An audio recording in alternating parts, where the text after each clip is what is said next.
ಉತ್ತರ ಕನ್ನಡ ಲೋಕಸಭಾ ಕ್ಷೇತ್ರದ ಚುನಾವಣಾ ಕಣ ರಂಗೇರಿದ್ದು ಮತದಾರರ ಮನದಾಳ ಅರಿಯಲು ನಿಮ್ಮ ನೆಚ್ಚಿನ ಕೆನರಾ ಪ್ಲಸ್ ವಾಹಿನಿ ಜನಾಭಿಪ್ರಾಯ ಸಂಗ್ರಹಿಸಿದೆ. ನಿಮ್ಮ ಮತ ಯಾರಿಗೆ? ಬಿಜೆಪಿ ಮತ್ತು ಕಾಂಗ್ರೆಸ್ ಅಭ್ಯರ್ಥಿ ಬಗ್ಗೆ ನಮ್ಮ ಕಾರವಾರ ಜನತೆಯ ಅಭಿಪ್ರಾಯ ಏನೆಂದು ಕೇಳೋಣ ಬನ್ನಿ.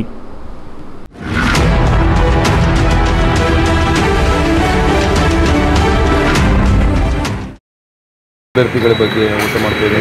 ಡಿಸಿಷನ್ ಆಗಿಲ್ಲ, ಇನ್ನೂ ತಗೊಳ್ಳಿಲ್ಲ ಡಿಸಿಷನ್. ಯಾಕೆ? ಹೆಂಗೆ ಸರ್ ನೋಡ್ಬೇಕು, ಪರಿಸ್ಥಿತಿ ನೋಡ್ಕೊಂಡು ಆಗಬೇಕು. ಪರಿಸ್ಥಿತಿ ಅಂದ್ರೆ ಏನು? ಮತ್ತೊಮ್ಮ ಅಷ್ಟು ದಿವಸ ಇಲ್ಲಲ್ಲ, ಎಲ್ಲ ಅದು ಡಿಸ್ಕಸ್ ಮಾಡ್ಕೊಂಡು ಉಪಯೋಗಿಲ್ಲ ಸರ್. ನೋಡಬೇಕು, ಯಾರಿಗೆ ನೋಡಬೇಕು? ಇಲ್ಲ ಅಲ್ಲ, ನೀವು ಮತದಾರಲ್ಲ.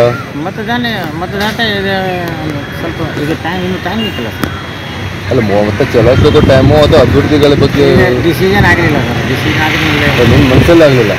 ಇಲ್ಲ ಮನಸ್ಸನ್ನ ಆಗಲಿಲ್ಲ, ಇನ್ನೂ ಜನಕ್ಕೆ ಆಗಲಿಲ್ಲ. ಅಂದರೆ ಇದ್ದವರು ಒಟ್ಟು 18 ಜನ ನಿಂತ್ಕೊಂಡಿದ್ದಾರೆ. ಅದು ಈಗ ಮತ್ತೆ ಇವತ್ತು ಮತ್ತೆ ಇದೆ. ಹಾಂ, ಅಷ್ಟು ಜನರಲ್ಲಿ ಯಾರಂತೇಳಿ ಇನ್ನೂ ನನಗೆ ನಿರ್ಧಾರ ಆಗಲಿಲ್ಲ ಸರ್. ಈಗ ನಿಧಾನ ಆಗಲಿಲ್ಲ, ಒಂದು ಹೇಳಲಿಕ್ಕೆ ಆಗೋದಿಲ್ಲ. ಹಾಂ, ಹೇಳಲಿಕ್ಕೆ ಆಗೋದಿಲ್ಲ. ದಿವಸ ಹೋಗ್ಬೇಕು. ಮತ್ತೆ ಮೇ 7 ಡಿಸಿಷನ್ ಆಗಬೇಕು. ಇದು ಡಿಸಿಷನ್ ಬೇರೆ, ಮತ್ತು ಇದು ಡಿಸಿಷನ್ ಬೇರೆ. ಇದು ಈ ವರ್ಷ ನಂದು ಫಸ್ಟ್ ಟೈಮ್ ವೋಟಿಂಗ್ ಇದೆ. ನನ್ನ ಪ್ರಕಾರದಿಂದ ವೋಟಿಂಗ್ ಮಾಡುವಾಗ ನಾವು ಫಸ್ಟ್ ಥಿಂಗ್ ನಮ್ಮ ಮೈಂಡ್ನಲ್ಲಿ ಇರಬೇಕು ಅಂದರೆ ನಾವು ಏಕ್ದಮ್ ಪರ್ಫೆಕ್ಟ್ ಕ್ಯಾಂಡಿಡೇಟನ್ನು ಸಿಲೆಕ್ಟ್ ಮಾಡಬೇಕು. ನಾವು ಸಿಲೆಕ್ಟ್ ಮಾಡಿದ್ದು ಕ್ಯಾಂಡಿಡೇಟ್ ನಮಗೆ ಫ್ಯೂಚರಿಗೆ ಸರಿ ಇರಬೇಕು. ಮತ್ತು ನಾವು ವೋಟಿಂಗ್ ಕೊಡುವಾಗ ರೈಟ್ ಮತ್ತು ರಾಂಗ್ನಲ್ಲಿ ಡಿಫ್ರೆನ್ಸ್ ನೋಡಬೇಕು. ಖಾಲಿ ಕೊಡಬೇಕು ವೋಟಿಂಗ್ ಅಂತ ಕೊಡಬಾರ್ದು. ವೋಟಿಂಗ್ ತುಂಬ ಇಂಪಾರ್ಟೆಂಟ್ ಇರುತ್ತೆ. ವೋಟಿಂಗ್ ಸರಿ ಕೊಟ್ಟಿದ್ದರೆ ನಮಗೆ ಫ್ಯೂಚರ್ ಬ್ರೈಟ್ ಇರುತ್ತೆ. ನಾವು ಎಜುಕೇಷನ್ನಲ್ಲಿ ಇರುವ ಸ್ಟೂಡೆಂಟ್ಸರಿಗೆ ವೋಟಿಂಗ್ ಕೊಡುವಾಗ ಮನಸ್ಸಿನಲ್ಲಿ ಇರಬೇಕು ಕಿ ನಾವು ವೋಟಿಂಗ್ ಕೊಡ್ತೇವೆ, ಅದು ನಮಗೆ ಎಜುಕೇಷ್ನಲ್ನಲ್ಲಿ ತುಂಬ ಡಿಫ್ರೆನ್ಸ್ ತರಬೇಕು, ಪ್ರಾಬ್ಲಮ್ ಆಗಬಾರ್ದು ಜಾಬ್ ಸಿಗುವಾಗ. ಮತ್ತು ಎಜುಕೇಷ್ನಲ್ನಲ್ಲಿ ತುಂಬ ಇಂಪ್ರೂವ್ಮೆಂಟ್ ಆಗಬೇಕು. ನಮ್ಮ ಲೋಕಸಭಾದಲ್ಲಿ ಯಾರು ಪರ್ಫೆಕ್ಟ್ ಕ್ಯಾಂಡಿಡೇಟ್ ಇರ್ತಾರೆ, ಯಾರು ಪಕ್ಷಪಾತ ಮಾಡೋದಿಲ್ಲ, ಮತ್ತು ರೈಟ್ ಚುನಾವಣೆ ಮಾಡು ಅವರಿಗೆ ನಾವು ವೋಟಿಂಗ್ ಕೊಡಬೇಕು. ವೋಟಿಂಗ್ ತುಂಬ ಇಂಪಾರ್ಟೆಂಟ್ ಇರುತ್ತೆ. ಇದು ನಮ್ಮದು ಇಂಡಿಯಾದ ಸಿಟಿಸನ್ಶಿಪ್ಪಿಗೆ ತುಂಬ ಇಂಪಾರ್ಟೆಂಟ್ ಇರುತ್ತೆ. ವೋಟಿಂಗ್ ನಾವು ಸರಿಯಾಗಿ ಡಿಫ್ರೆನ್ಸ್ ಮಾಡಿ ನಾವು ವೋಟಿಂಗ್ ಕೊಡಬೇಕು. ಮತ್ತು ಎಜುಕೇಷನಲ್ ಸ್ಟೂಡೆಂಟ್ಸಿಗೆ ನಾವು ವೋಟಿಂಗ್ ಕೊಡುವಾಗ ಇದು ನೋಡಬೇಕು ಅಂದರೆ ವೋಟಿಂಗ್ ಕೊಡುವಾಗ ನಾವು ಎಜುಕೇಷನ್ ಸಿಸ್ಟಮ್ನಲ್ಲಿ ನಮಗೆ ಎಷ್ಟು ಡಿಫ್ರೆನ್ಸ್ ಸಿಗತ್ತೆ ಮತ್ತು ಏನೇನು ಇಂಪ್ರೂವ್ಮೆಂಟ್ ಆಗತ್ತೆ ಅದು ಎಲ್ಲ ನೋಡಿ ನಾವು ವೋಟಿಂಗ್ ಕೊಡಬೇಕು. ಸುಮ್ಮನೆ ಕೊಡುವಾಗ ಯಾರಿಗಾದರೂ ವೋಟಿಂಗ್ ಕೊಡಬೇಕು ಅಂತ ವೋಟಿಂಗ್ ಕೊಡಬಾರ್ದು. ಹಣ ತಗೊಂಡು ತುಂಬ ಜನ ವೋಟಿಂಗ್ ಕೊಡ್ತಾರೆ, ಆ ಥರ ಏನೂ ಮಾಡಬಾರ್ದು. ನಮ್ಮ ಮನಸ್ಸಿನಲ್ಲಿ ಏನು ಬರುತ್ತೆ ಅದು ನಾವು ಕೊಡಬೇಕು. ತುಂಬ ಫೇಕ್ ಪ್ರಾಮಿಸಸ್ ಮಾಡ್ತಾರೆ ಜನರು, ಅದು ನಾವು ಮನಸ್ಸಿನಲ್ಲಿ ಇರಬಾರ್ದು. ನಮ್ಮ ಮನಸ್ಸಿನಲ್ಲಿ ಯಾರು ಇರುತ್ತೆ ಅವರಿಗೆ ನಾವು ವೋಟ್ ಮಾಡಬೇಕು. ನನಗೆ ತುಂಬ ಪ್ರೌಡ್ ಫೀಲಿಂಗ್ ಇದೆ. ನಾನು ಇಂಡಿಯಾಗೆ ಫಸ್ಟ್ ವೋಟಿಂಗ್ ಕೊಡ್ತಾ ಇದ್ದೀನಿ. ನನಗೆ ತುಂಬ ಪ್ರೌಡ್ ಫೀಲ್ ಆಗ್ತಾ ಇದೆ ಫಸ್ಟ್ ಟೈಮ್ ವೋಟ್ ಕೊಡುವಾಗ. ಮೆಡಿಕಲ್ ಸೈನ್ಸ್ನಲ್ಲಿ ಏನಾಗಬೇಕು ಅಂದರೆ ಕರ್ನಾಟಕದಲ್ಲಿ ತುಂಬ ಸೀಟ್ಸ್ ಇದೆ ಮೆಡಿಕಲ್ ಸೈನ್ಸ್ನಲ್ಲಿ, ಆದರೂ ಮಾರ್ಕ್ಸ್ ಪರ್ಸೆಂಟೇಜ್ ಸ್ವಲ್ಪ ಜಾಸ್ತಿ ಇದೆ. ಅದು ಸ್ವಲ್ಪ ಮೀಡಿಯಮ್ ರೇಂಜ್ನಲ್ಲಿ ಬಂದು ಆಮೇಲೆ ಇದು ಮಾಡಬೇಕು. ಮತ್ತು ಗೌರ್ಮೆಂಟ್ ಸೀಟ್ಸ್ ತುಂಬ ಕಡಿಮೆ ಇದೆ ಕರ್ನಾಟಕದಲ್ಲಿ, ಅದು ಹೆಚ್ಚಾಗಬೇಕು. ಯಾಕಂದರೆ ಎಲ್ಲರೂ ಎಫರ್ಟ್ ಮಾಡಲಿಕ್ಕೆ ಆಗೋದಿಲ್ಲ ಮೆರಿಟ್ ಸೀಟ್ ತಗೊಳ್ಳಿಕ್ಕೆ. ಯಾರು ಸ್ವಲ್ಪ ಮೀಡಿಯಮ್ ಮಾರ್ಕ್ಸ್ನಲ್ಲಿನೂ ನಮಗೆ ಇದು ಸಿಗಬೇಕು. ಮೋದಿ 10 ವರ್ಷ ದೇಶನ ಇಂಪ್ರೂವ್ ಮಾಡಿದ್ದಾರೆ. ಅದರಿಂದ ಅವನಿಗೆ ಮೋದಿ ಈಗೆಲ್ಲ ಆಲ್ ಇಂಡಿಯಾ ಜನ ಎಲ್ಲ ಮೋದಿಗೆ ನೆಗ್ತಾ ಇದ್ದಾರೆ. ಆದ್ದರಿಂದ ಮೋದಿ ಜಾಸ್ತಿ ಓಟು. ಇವರು ಕಾಂಗ್ರೆಸ್ನವರು ಇಂದಿರಾ ಗಾಂಧಿ ಹೆಸರು ರಾಜಕೀಯ ಮಾಡೋರು. ಗಾಂಧಿ ಮಂತನ ಬಿಟ್ಟು ರಾಜಕೀಯ ಮಾಡ್ರೆ ಇವರು ಬರ್ತಾರೆ, ಇವರು ಗಾಂಧಿ ಮಂತನ ಬಿಟ್ಟು ರಾಜಕೀಯ ಮಾಡಲ್ಲ. ಹಿಂಗಾಗಿ ದೇಶದಲ್ಲಿ ಪ್ರಬಲವನ್ನಾಯಿತು ಇಂಡಿಯಾಗೆ ಮೋದಿನೇ ಬರೋರು. ಮೋದಿನೇ 400 ಸೀಟ್ ಮೇಲೆ ಬರ್ತವೆ. ಹೌದಾ? ಬಿಜೆಪಿ ಪಕ್ಷ ಸಲುವಾಗಿ ಮತ್ತು ಮೋದಿ ಸಲುವಾಗಿ ವೋಟ್ ಹಾಕೋದು. ಮೋದಿ ಸೇವೆ ಮಾಡಿದ್ದಾವೆ. ಈಗ ಆಗಿದ್ದು ಆದರೆ ಮೊದಲು ವಾಜಪೇಯಿ ಇದ್ದಾಗ ಚಲೋ ಇತ್ತು. ಈಗ ಕಾಂಗ್ರೆಸ್ ಬಂದು ಮತ್ತು ಇದು ಮಾಡಿದ್ದಾವೆ. ಈಗ ಮೋದಿ ಬಂದ ನಂತರ ಸ್ವಲ್ಪ ಇದಾಯಿತು, ಚಲೋ ಆಯಿತು. ಈಗ ಸಮಾಧಾನ ಇದೆ. BJP ಅಸವಾಗಿ ನಾವು BJPಗೆ ವೋಟ್ ಹಾಕೋದು. ನಮ್ಗೆ ಬೇಕು BJPನೇ. ಮೋದಿ ಸಲುವಾಗಿ ನಾವು ಈಗ ವೋಟ್ ಹಾಕೋದು. ಕಾಂಗ್ರೆಸ್ ನಮಗೆ ಒಂದು ಏನು ಹೊಟ್ಟೆ ಇದಾಗ್ತದೆ, ಹೊಟ್ಟೆ ಮೇಲೆ ಇಟ್ಟಿದ್ದಾನೆ ಕಾಂಗ್ರೆಸ್. ಈ ಕಾಂಗ್ರೆಸ್ಗೆ ನಾವು ಯಾರಿಗೂ ವೋಟ್ ಹಾಕೋದಿಲ್ಲ, BJPನೇ ವೋಟ್ ಹಾಕೋದು.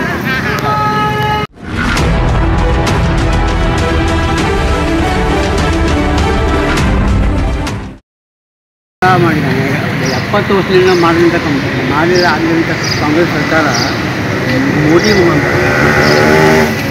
ಹಾಗಾಗಿ ನಮ್ಮ ಉತ್ತರ ಕನ್ನಡ ಲೋಕಸಭಾ ಕ್ಷೇತ್ರಕ್ಕೆ ಯಾರೂ ಉಳಿದೆ ನಾವು ಅಭ್ಯರ್ಥಿ ನೋಡಿ ವೋಟ್ ಹಾಕಲ್ಲ, ಅಭ್ಯರ್ಥಿ ನೋಡಿ ನಾವು ವೋಟ್ ಹಾಕಲ್ಲ. ಮೋದಿ ನೋಡಿ, ಮೋದಿ ಪಕ್ಷ ನೋಡಿ ಪಕ್ಷ ದೃಷ್ಟಿಯಿಂದ ಪಕ್ಷ ಯಾವ ಪಕ್ಷ ಹಾಕ್ತೀರಿ? BJP ಹಾಕ್ತಾ ಇದ್ರು.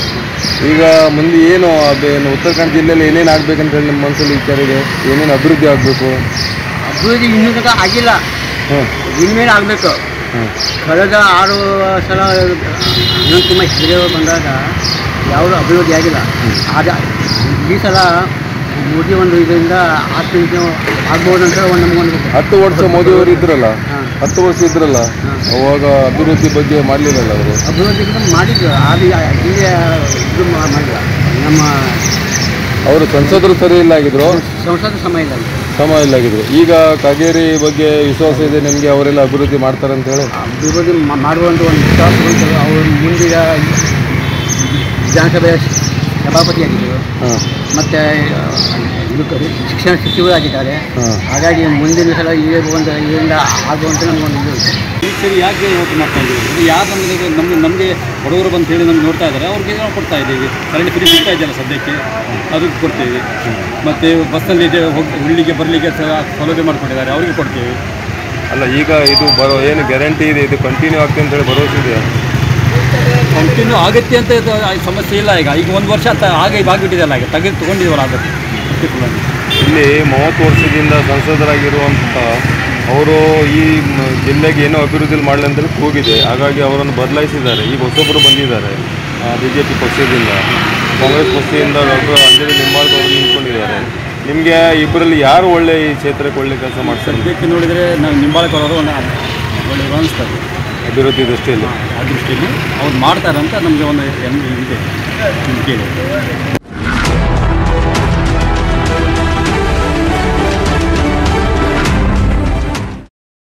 2024 ಸಾರ್ವತ್ರಿಕ ಲೋಕಸಭಾ ಚುನಾವಣೆ ಈಗ ನಮ್ಮ ಕರ್ನಾಟಕದಲ್ಲಿ ಉತ್ತರ ಕನ್ನಡ ಜಿಲ್ಲೆಯಲ್ಲಿ ಮೇ 7ಕ್ಕೆ ಮತದಾನ ದಿನ ಆಗಿದೆ.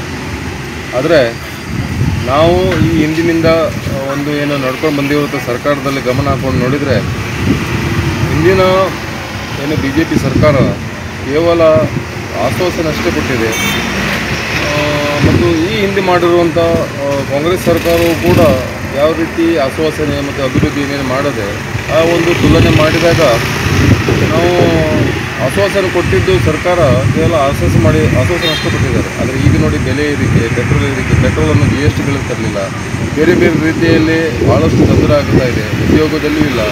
ಈಗಿನ ನಮ್ಮ ಯುವಕರಿಗೆ ಯಾವುದೇ ರೀತಿಯಲ್ಲಿ ಶಿಕ್ಷಣ ಪಡೆದರೂ ಕೂಡ ಅವರಿಗೆ ಉದ್ಯೋಗ ದೃಷ್ಟಿಯಲ್ಲಿ ಇಲ್ಲ. ಬೇರೆ ಬೇರೆ ರೀತಿಯಲ್ಲಿ ಭಾಳಷ್ಟು ಜನ ಕಷ್ಟವನ್ನು ಅನುಭವಿಸ್ತಾ ಇದ್ದಾರೆ. ಹಾಗಾಕೊಂಡು ನಾವು ಈ ಬಾರಿ ಸರ್ಕಾರವನ್ನು ಬದಲಿಸಬೇಕು ಅನ್ನೋ ದೃಷ್ಟಿಯಿಂದ ಕಾಂಗ್ರೆಸ್ ಸರ್ಕಾರ ಈ ಹಿಂದೆ ಮಾಡಿರುವಂಥ ಶ್ರೀಮತಿ ಇಂದಿರಾ ಗಾಂಧಿ ಅವ್ರದ್ದಾಗಲಿ, ಬೇರೆ ಬೇರೆ ರೀತಿಯಿಂದ ಮೊರಾರ್ಜಿ ದೇಸಾಯಿ ಉಳುವನೆ ರೈತ ಒಡೆಯ ಭೂ ಒಡೆಯ ಆ ರೀತಿ ಎಲ್ಲ ನೋಡಲಿಕ್ಕೆ ಹೋದರೆ ಇವರು ಆಶ್ವಾಸನೆ ಅಷ್ಟೇ ಕೊಡ್ತಾರೆ. ಈಗ ಏನಾಗಿದೆ ಅಂದರೆ BJP ಸರ್ಕಾರ ಕೇವಲ ಶತ್ರು ರಾಷ್ಟ್ರಗಳಿಗೆ ಎದುರಿಸುವಂಥದ್ದು ಅಷ್ಟೇ ಕೆಲಸ ಮಾಡಿದೆ ಬಿಟ್ಟರೆ ದೇಶದಲ್ಲಿ ಅಭಿವೃದ್ಧಿ ಎಲ್ಲ ಹೇಳ್ತಾರೆ, ಭಾಳಷ್ಟು ಅಭಿವೃದ್ಧಿ ಮಾಡಿದ್ದಾರೆ, ಇದು ಮಾಡಿದ್ದಾರೆ. ಏನು ಮಾಡಿದ್ದಾರೆ? ಸಾಮಾನ್ಯ ಜನರಿಗೆ, ಮಧ್ಯಮ ವರ್ಗದವರಿಗೆ ಎಂಥದ್ದು ಅದರಲ್ಲಿ ಲಾಭ ಇಲ್ಲ. ನಾವು ತೆರಿಗೆ ಹಣವನ್ನು ತುಂಬ್ತಾ ಇದ್ದೇವೆ. ಬೇರೆ ಬೇರೆ ದೃಷ್ಟಿಯಲ್ಲಿ ನಾವು ಈ ಸರ್ಕಾರಕ್ಕೆ ಹಣವನ್ನು ವಿನಿಯೋಗಿಸ್ತಾ ಇದ್ದೇವೆ. ಅದರಿಂದ ಇನ್ಕಮ್ ಏನು ಬರೋದಿಲ್ಲ. ನಮ್ಗೆ ಏನಿದೆ ಯಾವುದೇ ದೃಷ್ಟಿಯಲ್ಲಿ ನಮಗೆ ಅದರಿಂದ ಉಪಯೋಗ ಆಗೋದಿಲ್ಲ. ಹಾಗಾಕೊಂಡು ಬದಲಿಸಬೇಕು. ಈ ಸಲ ನಾವು ಸರ್ಕಾರವನ್ನು ಬದಲಿಸಬೇಕು ಅಂತೇಳಿ ಮತದಾನ ಮಾಡಬೇಕಾದ್ರೆ ಕಾಂಗ್ರೆಸ್ ಪಕ್ಷಕ್ಕೆ ಹೆಚ್ಚಿನ ನಿಲುವನ್ನು ನಾವು ಒಲವನ್ನು ಕೊಡ್ತಾ ಇದ್ದೇವೆ. ಪ್ರಾರಂಭವಾಗ್ತದೆ. ಮೇ 7ಕ್ಕೆ ಮತದಾನ ಇದೆ. ನಿಮ್ಮ ಇದ್ರ ಪ್ರಕಾರ ನೀವು ಯಾರಿಗೆ ಮತ ಚಲಾಯಿಸ್ತೀರಿ? ನಾವು ಈಗ ಮೋದಿಗೆ ಯಾಕೆ? ಯಾಕಂದ್ರೆ ನಮ್ಗೆಲ್ಲ BJPನವರು ನಮ್ಗೆ ಭಾಳ ಸಹಾಯ ಮಾಡ್ಯಾರ. ಹಾಂ, ನಮ್ಮ ನೀರು ಇದ್ದಿದ್ರೆ ಸಹಾಯ ಇಲ್ಲ, ಸಂಘ ಎಲ್ಲ ಕಟ್ಟಿಕೊಟ್ರೆ ಉಪ್ಪು ನೀರು ಬರ್ತಿತ್ತು, ಅದಕ್ಕೆ ಉಪ್ಪು ನೀರು ಬರ್ತಿದ್ದಂಗೆ ಮಾಡಿ ಸಿಹಿ ನೀರು ಬರಬೇಕಂದ್ರೆ ಸಂಘ ಕಟ್ತೀವಿ. ಹಾಂ. ಮತ್ತೆ ಏನು ದೇಶದ್ದು ಅಭಿವೃದ್ಧಿ ಬಗ್ಗೆ? ನಮಗೆ ಗ್ಯಾಸ್ ಗೀಸು ಎಲ್ಲ ಅವರೇ ಮಾಡ್ಕೊತ ಬರ್ತೀವಿ, ಸಹಾಯ ಮಾಡ್ತಾರೆ ಅವರು. ನಿಮಗೆ ಒಳ್ಳೆ ಸಹಾಯ ಆಗ್ತಾ ಇದೆ. ಹಾಗಾಗಿ ನೀವು ಈ ಬಾರಿ BJP ಪಕ್ಷಕ್ಕೆ ಮತ ಚಲಾಯಿಸ್ತೀರಿ. ಏನು ಹೆಸರು ನಿಮ್ಮದು? ಶೋಭಾ ಶೋಭಾ ಪಾಂಡ್ರಂಗ ನಾಯ್ಕ. ಪಾಂಡ್ರಂಗ ನಾಯ್ಕ. ಅಂಕೋಲ ಅಲ್ಲ? ಅಂಕೋಲ.